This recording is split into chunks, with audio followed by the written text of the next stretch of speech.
Oh, the corny kid, right? No, I did not say that. Well, you're not corny anymore. Hell no to the no. I did it because I'm like, oh, this is a big moment for him. Yeah, I don't have no ill feelings. Crazy to me when people are like, well, you didn't defend her when she called him corny. And I'm like, and he's not defending me right now when everybody's calling me a bully. Welcome, you flight savages. Let's break down the events that transpired between L'Oreal and Michael B. Jordan. We're going to take a look at this from multiple angles and the lessons that we can learn from this given situation. Movie star, director, actor Michael B. Jordan. He's been in movies with the likes of Creed 1, Creed 2, and of course the upcoming Creed 3. He was Killmonger in Black Panther. I mean, we've been rocking with Michael B. Jordan all the way back to when he was this little kid on The Wire who only lasted a few episodes, but it was quite obvious that the man is a special talent. He also paid his dues coming up in the ranks show after show after show until he got big. Michael B. Jordan is what we would call a gentleman who was on his purpose when he was young. Even by what L'Oreal said, walked around with his head shot. He was named after Michael Jordan, but he couldn't ball apparently. He was a guy who had a bigger future in mind, and just because the folks of his middle school and high school could not see it did not mean that he did not know where he was going. Michael B. Jordan is a man that has been pursuing his passions and been on his purpose, accomplishing many great feats, and he's still getting criticism from modern women today. So when you achieve a high level of success, you'll see these are the kinds of people that will be waiting for you at the finish line. We already know this is the MO, the modus operandi of women, but also men will be doing the same thing. On the Hustle Show, we got Michael B. Jordan, the director and the star of Creed 3. We know each other. We go way back all the way to Chad Science in Newark. Oh, the corny kid, right? No, I did not say that. Misquoted for sure. Oh, I heard it. No, you did not hear me say. I said we used to make fun of the name. But yeah, he is obviously killing things out here. How is the difference? Here, we can clearly see that L'Oreal is attempting to show that she had some kind of connection with Michael B. Jordan when they were back in school. And now that she's trying to buddy up with him on the red carpet, he was not having it. Looking down and not really looking her in the eye as she's talking to him and as he's explaining himself. The only time that you notice that he actually does look up is when he's talking about how people have watched him grow up to success, namely his co-stars and the people that supported him. With the rest of his response, he looks down and away from her, maintaining that defensive posture. So take note when you see Jonathan Majors comes into the shot where Michael B. Jordan reaches out to him, gets his attention, and he opens up his arms, engaging in light conversation with Jonathan Majors. But the moment that L'Oreal starts speaking, Michael B. Jordan has his defensive posture up again. I want you to take note how she is attempting to deflect by asking Jonathan Majors, who is the most sexiest man in the world between the two of them? Who's the sexiest man? What kind of Who's question the is that? sexiest man? Because I thought you said, is it a tie? Ain't no tie. We don't compete. Yeah, we don't compete. Her Number attempt one. unfortunately falls flat as she can't get these two men to start competing with each other because they see exactly for what she is and attempting to do. Finally, someone that's associated with Michael B. Jordan pulls him away and gets him out of that scene. But L'Oreal just can't help herself when she has to throw him one last dig, saying he's not corny now. Well, you're not corny anymore. You can hear the way that she's laughing, that she's being condescending. She's antagonizing him. But the clip that they show on the Morning Hustle podcast, they didn't show this very side of her. If you take the time to look at the body language, the tones in her voice, what she says, and then the final glare back from Michael B. Jordan as he registers that she said, well, you're not corny now. You can see that Michael B. Jordan was not having any of it. And I'm gonna have to speculate, I'm gonna have to make a guess here, that L'Oreal knew what she was doing when she threw that final jab at him, no pun intended, to get under his skin and on his nerves. And I want you to see the absurdity and the audacity of this situation. This is what I'm calling a wave rider. When I was even asked to do the carpet, I did it because I'm like, oh, this is a big moment for him. You know, I did know him when he was young. Attempting to use Michael B. Jordan's clout to now push her own personal brand and to push her clothing brand. Instead of taking the time, taking the opportunity to apologize to Michael B. Jordan and let bygones be bygones, she doubles down by posting this on her Instagram. Even though she was trying to be sneaky and hide it in her third carousel, well, we found it and we can see and we can hear the condescending tone in her laugh. And in the interview in TMZ, she attempts to guilt Michael B. Jordan for not coming to her aid, to her defenses when people, his fans and others, are coming to his defense, pointing out her hypocrisy, pointing out how she is now waiting at the finish line.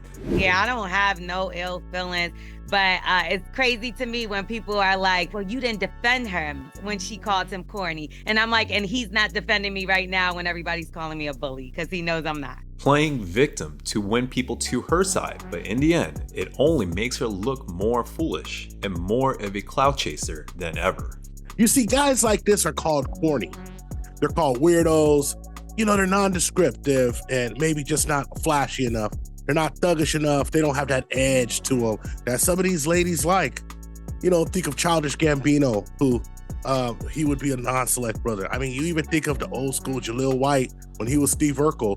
You know, nobody wanted Urkel, but everybody wants Stefan. But the interesting thing is this. Yes, Michael B. Jordan called her out and said, oh, I'm the corny guy, right? And of course, she had to eat a little crow, but it wasn't aggressive. There's a lot of dramatic feelings going on because how dare him, this big man with all of this money, call out this lady. Of course, that makes him corny. You can't make this up. But no, it doesn't. You see, men are tired of women waiting at the finish line. Women who may have made fun of them, may have ignored them, waiting at the finish line and bringing up, oh yeah, we went to high school together. Oh yeah, remember me? It's like, no, I remember that you were not as cool with me as you're trying to act like it. So I was a corny guy, right? One thing that came to surface is the utter hypocrisy of women, and Black women in particular, because Michael Jordan has been seen dating women of other races. So apparently Dominique the Diva and L'Oreal were on a podcast together, and Dominique the Diva actually called Michael B. Jordan corny. I think that Michael B. Jordan is just like a nice, corny guy. And I don't mean that as a slight, right? I mean, we all know that the nice, corny guys treat you the best. To be honest with you, we teased him all the damn time because his name was Michael Jordan. Like, let's start there. And he was no Michael Jordan. And then he also would come to school with headshots. We lived in Newark. Yeah. Like that's the hood. You know what I mean? So we would make fun of him. Like, what you gonna do with your little stupid headshots? Like, and now look at him. And L'Oreal gave a tacit approval, agreed with it. But the thing that Dominique the Diva did to double down and support her friend was she said that any man that dates a white woman is corny to me. I guess the PR relationship with Lori helped y'all forget, but I did it. Now, this is the utter hypocrisy that we have of women today, and Black women in particular. You see, you can call a man corny when he's young, reject him, and when he goes to people who like him, oh, okay, he's not select enough, because now those resources are in a different neighborhood. But I was listening to O'Shea Duke Jackson earlier, and one thing that he said was that he doesn't really get upset, and he's pro-Black Pan-Africanism, but he doesn't get upset when he sees Black men dating other women. What he wonders and what he brings up is that what are these other women bringing to the table that are attracting your men who would naturally go to you? What has happened that they would go somewhere else? And I think that that's a very good point and a very interesting point. I want to bring up a couple of celebrities who you never hear Black women call corny. You never heard a Black woman call Diana Ross corny, but she was married to not one but two different white men. You've never heard a Black woman call rapper Eve corny, and she's married to a European man. And Black women have tons of respect for Robert De Niro, who's married to a Black woman. George Lucas, who's married to a Black woman, who she's actually the head of Industrial Light and Magic. Serena Williams, anybody? You see, it only works for Black men because Black women, in a lot of cases, believe that Black men are their exclusive property, that only they should have access and they should have the right of first refusal. Shout out to Obsidian Radio TV. I counter that notion of first refusal with this. The bottom line is that if you were bringing to the table, if you were the table, if you were everything that you thought you were, there would be no competition for other women. Your insecurity and your lack of foresight to see someone who's on their purpose is the reason why some of these select men that you thought were unselect wind up going other places. The truth is this: everybody has a right to fall in love and be with who they want to be, but you can't live by a standard one way and a standard the other way. If you're gonna talk bad about Michael B. Jordan and call him corny, then I wanna see you call Serena Williams corny. I wanna see you call Eve corny. I want to see you break the sisterhood if you're going to be like this. But if not, then quite simply shut the f up. Because no one believes you anymore. Your lies are transparent. I understand the frustration that Michael B. Jordan and many men go through. Being corny is another way of saying a guy is nice, and we know the saying, nice guys finish last. And if you've been called nice, corny, and other adjectives that describe you as non-select and boring, sometimes even worse, then we share the same experiences. Going after your dreams and building your vision, you may encounter the same naysayers, doubters, and critics attempting to knock you off course because their own insecurities and fear of failure. Shout out to the modern women out there that's trying to stop the passport bros, using this as motivation, channeling your anger, rage, in a psychological process called sublimation, and developing your sense of self and completing personal development goals to level up your status and earn you more money. Applying what you've learned to your passions and purpose, and if you are fortunate enough to find a way to profit off your passions and purpose, practically, shout out to Roberto Blake, you start living a Japanese concept called ikigai. This is what Michael B. Jordan and people not in the public eye, even maybe yourself, depending where you are in your life currently, may have already accomplished. And yet there will be people out there to call people like us corny, to say we're too boring, too responsible, too disciplined, too focused, too wholesome, to whatever the they want to say to write people like us off. People even like Michael B. Jordan, who is considered an A-list actor, is too square to be attracted to women as expressed on social media, from regular everyday girls to some of these influencers out there. So let's address the first issue of modern women that's taken a hold of society today in its various forms and varying degrees. The easiest one is to get your passports and travel to other countries where traditional masculine roles are still valued and where women embody traditional and feminine traits. This is really not an easy task, as you still have to learn the language, the culture, and vet people carefully when you travel and date lovely ladies overseas. I see this may be an easier option than dealing with changing the mind of the modern woman holding fourth wave feminism Western ideology. I should know, since I've been in relationship with these types before, and I felt like I was going insane spinning in circles with logical circular arguments based purely on emotions. So getting a passport and traveling may be the solution, but I admit I like to torture myself in holding out hope like Kevin Samuels did. Rest in power to the Godfather. After dealing with the recurring themes in relationships, I'm focused on leveling up my finances, my looks, and my skill sets to have the upper hand and leverage in relationships with the modern Western woman. Grover tells me I give him MGTOW vibes, men going their own way, and I never really thought myself as MGTOW, but success leaves clues. Shout out to El Guapo and the Beautiful Lies team. I see many people achieving their goals and reaching their dreams by staying focused and committed to their purpose. Now, this is not the only reason why I do what I do, but the byproduct of success in one's life is a greater access to a wider selection and more attractive women. See, I'm a mixture of spiritual beliefs and scientific thought, and my personal channel, Orc Unity, which is on hold for now and getting revised in the future, is the expression of this worldview. My worldview is corny to people that understand it on a superficial level.